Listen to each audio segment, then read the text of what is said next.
About a month ago now, Monster Hunter World was released, and I've already spent an entire week in the game. That's 1/4 of the month spent playing it. That's 168 hours out of the 672 that's in a week, not including the time I spent sleeping. So now I have the question, what the heck did I do last month? As someone who's been losing their love for the Monster Hunter formula, this game changed just enough to pull me in again, and I'm afraid I might not find my way out this time. Its gorgeous graphics and more than addicting progression has me and many others glued to this classic series. There's actually so much I want to say about this game that I've rewritten the script like 5 times and I'm still not sure if I can say everything I want to. Things like the way you'll find monsters mulling around before you stab them and they get mad at you is very charming and adds a lot to the monster's personality. Or the new story, which I personally found as a nice addition that put to scale the threat these monsters pose to us. There's even the new decoration system, which I adore because it feeds my unhealthy addiction to random drops, and makes each desired decoration that more precious. But let me slow it down.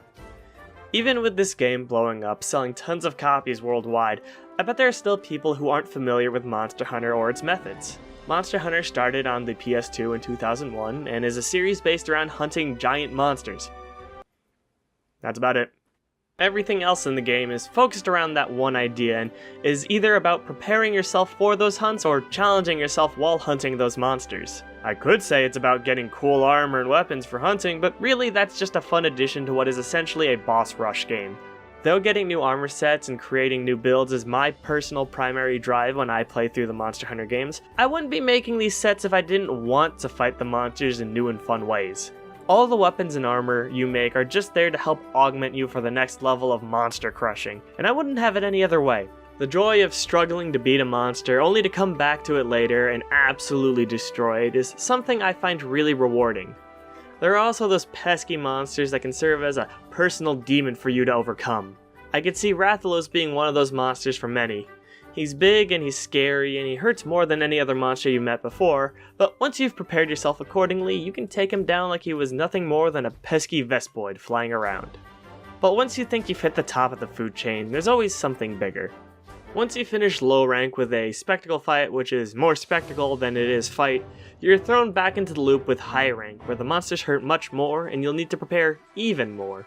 You'll make new sets of gear and upgrade your weapons even further, but once you've conquered that, there's even more. Elder Dragons, legendary monsters of incredible scale and power, will start to show up, and you'll need to give them a good slaying, so gear up and pack your item packs for a few big fights. But you'll do that, as expected, and you'll have made gear from those monsters who wield godly powers, but there's still more.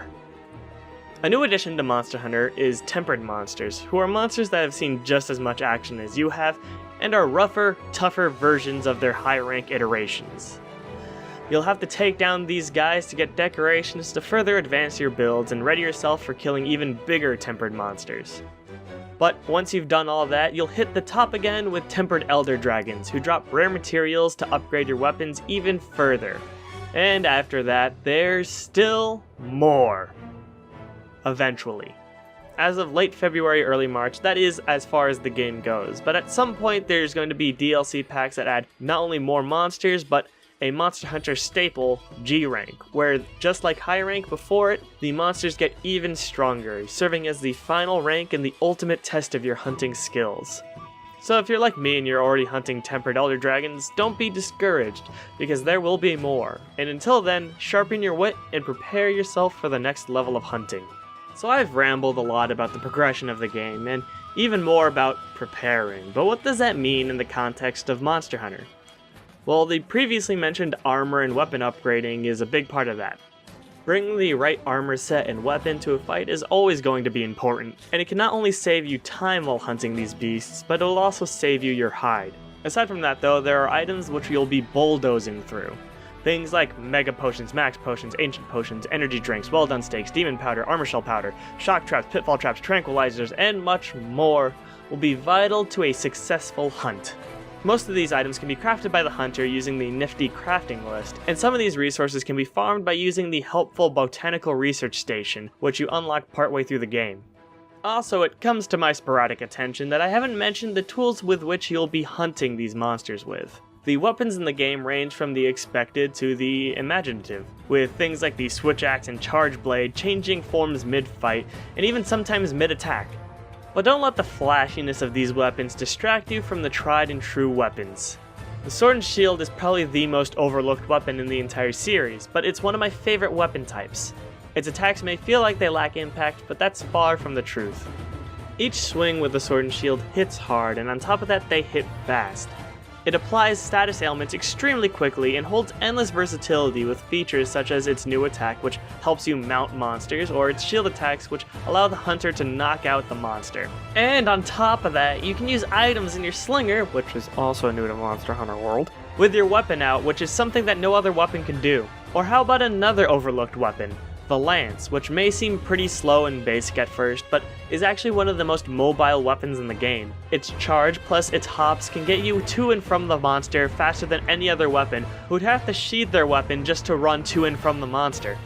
And on top of its mobility, it's a defensive juggernaut with its huge shield that can block just about anything the game throws at you. And if you can't guard it now, you'll be able to when you get a guard up decoration. I could sit here and talk about each weapon, but there are other YouTubers out there that do this much better than I do. But rest assured that there is a weapon for whatever playstyle you want to engage in.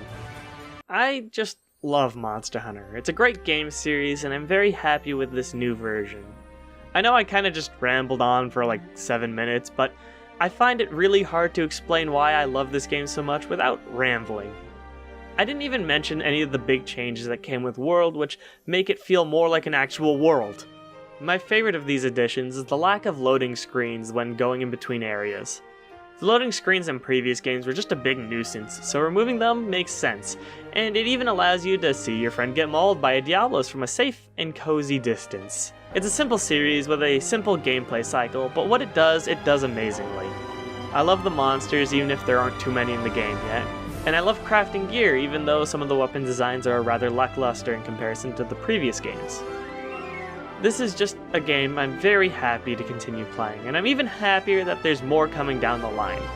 I'm honestly not sure if all this rambling would convince you or anyone else to pick up the game, but if you do, it's on Xbox One, PS4, and it's coming to PC in the future, where I feel like I'll end up playing ultimately.